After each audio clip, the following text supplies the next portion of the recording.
大家好，我是田园，今天给大家分享一个免揉葡萄干面包卷的做法。首先我们准备300克的高筋面粉，先加入3克盐、3克酵母粉，再加入25克的白糖，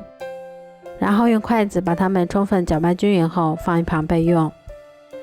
接着我们在碗中打入1颗60克的鸡蛋，先加入190毫升的牛奶，再加入15毫升的食用油，然后用打蛋器把它们充分搅拌均匀。搅匀后，我们把牛奶、鸡蛋液倒入混合好的面粉里面，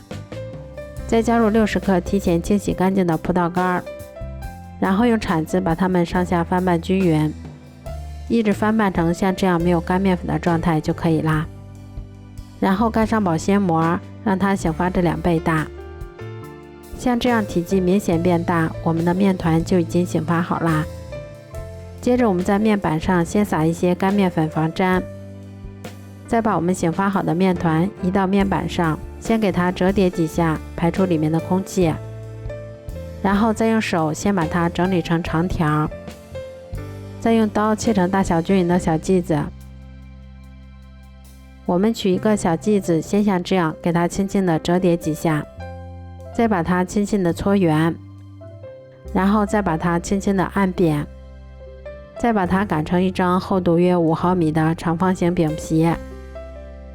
接着我们把它从两头往中间对折一下，然后再用手把它轻轻的按扁。接着我们把它再次擀开成一张厚度约5毫米的长方形饼皮，然后再像这样把它从两头往中间对折一下，再用手稍微整理一下外形，这样我们的生胚就做好啦。